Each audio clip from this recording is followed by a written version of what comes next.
If you want to stand out next season, then the time to start is now. Because the truth is, standing out and getting noticed doesn't start with what happens on the field. That's just the finished product.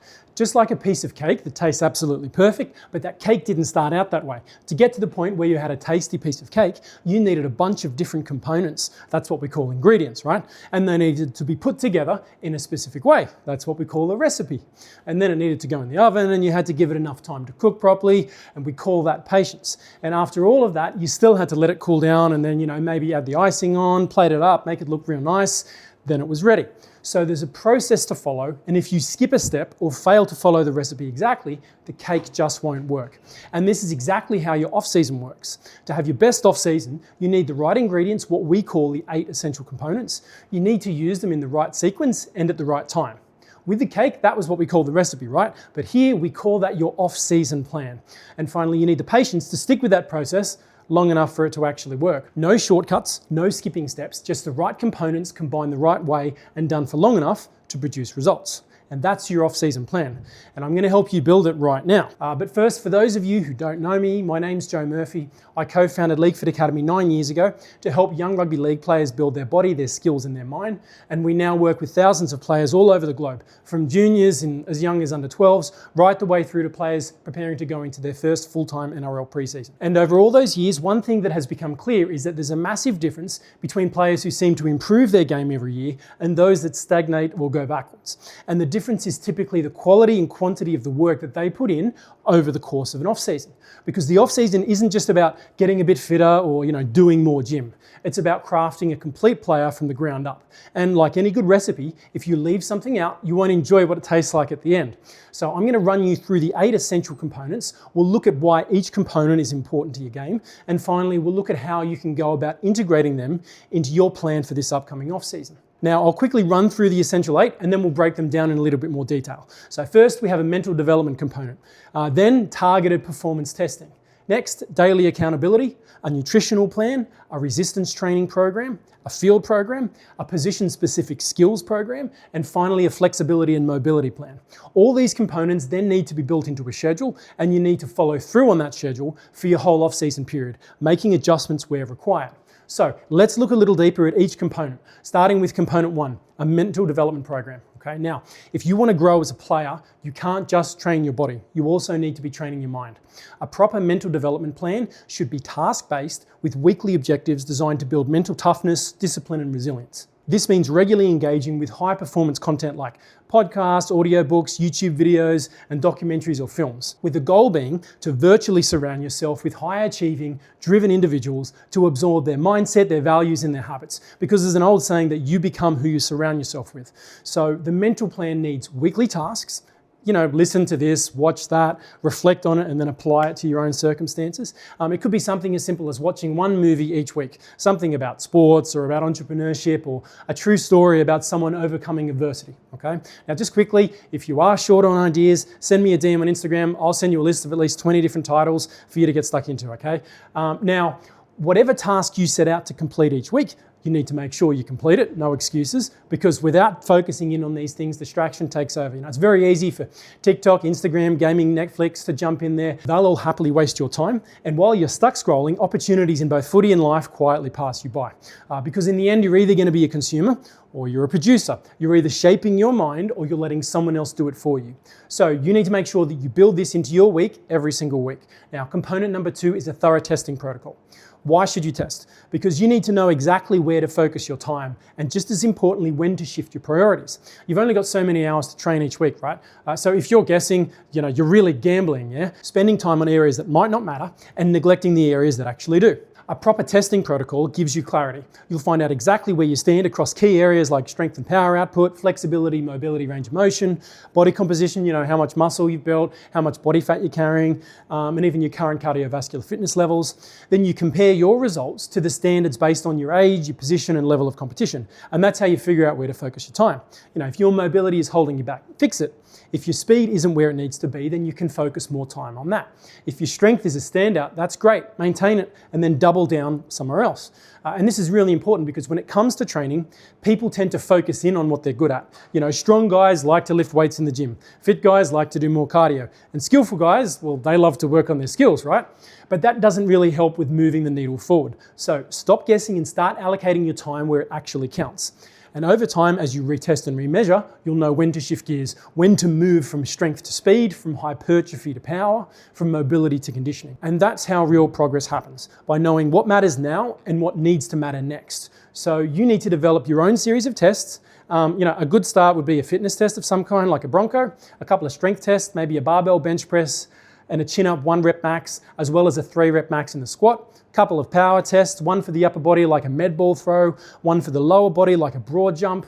You also want something to test your acceleration, change of direction. The Illinois test is perfect for that. You need an objective standard to measure your body fat against. Now there's a bunch of calculators online where you take a photo of yourself, upload it, and it gives you a body fat percentage. Or even an even easier way is just to compare yourself to a chart. We'll put that up in the video and see which picture you most resemble. And finally, you want some kind of skill test. It could be something as simple as passing at a target from 3 different distances and then adding up the hits and misses. So you need to build your testing protocol and use it throughout the off-season 2, 3, or even 4 times. And then use that data to make adjustments to your off-season plan when needed. Component number 3, accountability. Now, accountability means one thing. You say you'll do something and someone checks if you did it. Simple, but powerful. And for most players, it's a missing link. A solid accountability system gives you structure, consistency, and tracking. It gives you structure so that you have a plan built around your life, school, sport, family, and it tells you what to do, when to do it, and how to do it. It gives you consistency, no guesswork, just showing up and executing on what you're supposed to be doing daily. And tracking, whether it's food, training, mobility, or even screen time, you track it. That way, whoever it is that's keeping you accountable knows if you're actually doing the work, doing the things that you're supposed to be doing or not. Because let's be honest, saying you want to get better while spending 3 hours a day scrolling on your phone is not the move that you want to be making. When someone's checking on you, you show up differently. When someone's expecting your best, you start giving it. That's how habits change and that's how progress happens. That's accountability. So now the question is, who's holding you accountable? Because without someone checking in, it's easy to skip steps, cut corners, or just lose focus, right? Now, in a program like ours, there's a coach doing this every day. They're checking your training, your nutrition, your habits, all of it.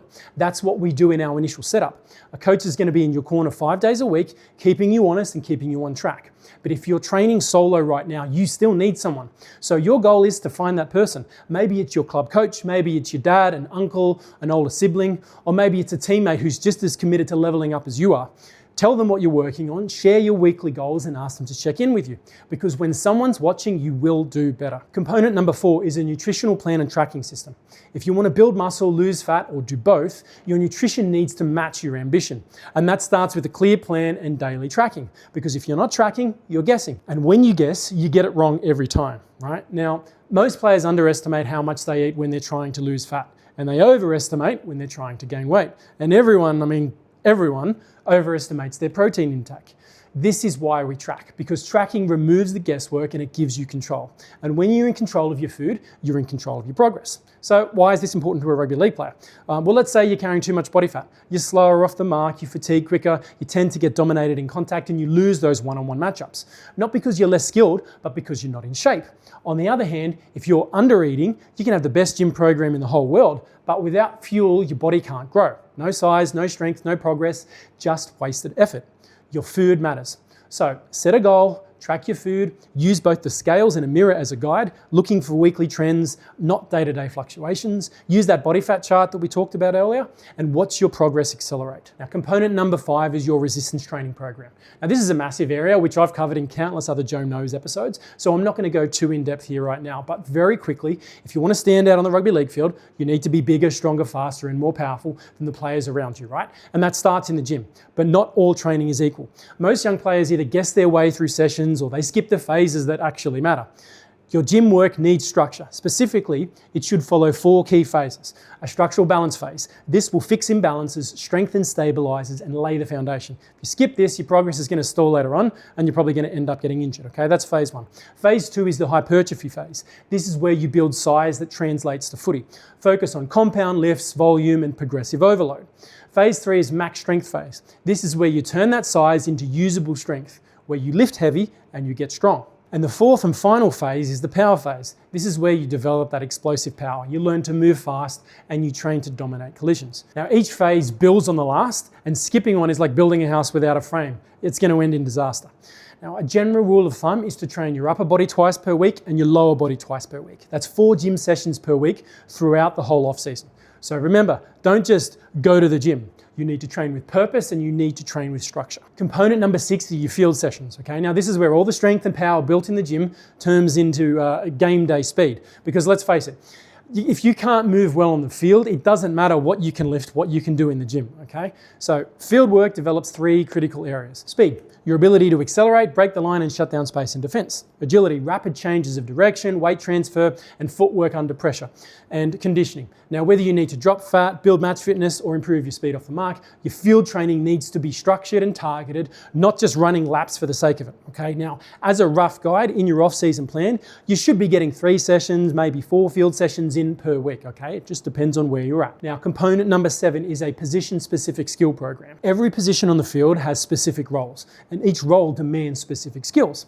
This means your skill sessions shouldn't be random. They should be built around your position, prioritized by, game relevance, and then repeated often enough for those skills to actually stick, right? So you need to know what your position actually requires, whether it's kicking, passing, ball playing, tackling, or even communication, and then you need to build drills around those particular areas. And then to break it down further, have a look at which skills do you use most often. Start there, drill them, track your progress and repeat. Remember, if your training isn't specific to your position, to what you need to do, it's not going to transfer to the game, okay? Now, the final component, number 8, is flexibility and mobility. Now, mobility is one of the most overlooked aspects of performance and one of the most important. Improving your flexibility and range of motion unlocks gains across almost every area, right? We're talking faster sprint times from better stride mechanics, stronger lifts through being able to train through a full range of motion when you're in the gym, lower injury risk by letting your joints move properly, and faster recovery between sessions. Oftentimes, when you ignore mobility, your progress stalls. You lift with limited range, recruit less muscle, and you slow down your gains, okay, when you're in the gym. When you run with tight hips or stiff ankles, your speed suffers. Your body ends up becoming a bottleneck. That's why serious athletes train mobility like any other skill. Daily, structured and targeted. And that what you need to be doing is spending 30 or 45 or 60 minutes every day working on your flexibility and mobility. If you're not doing that, then you're definitely leaving progress on the table. So those are the essential 8 components: a mental development program, a thorough testing protocol, accountability, a nutritional plan and tracking system, your resistance training program, your field sessions, a position-specific skill program, and a flexibility and mobility plan. If your current program is missing even one of these, you're limiting your development, whether you realize it or not, because real progress isn't random. It comes from following a structured plan that covers all areas, not just the ones you enjoy or feel comfortable with. So if you're serious about standing out next season, don't leave it to chance, don't hope for improvement, plan for it. Start building your off-season plan around these 8 components right now, because when next season kicks off, you won't need to convince anyone you've improved. They'll see it. They'll see it in your physique, in your speed, in your work rate, and in your confidence. They'll see the difference, because while others were bludging, you were working. Trust me, because I'm Joe, and Joe knows.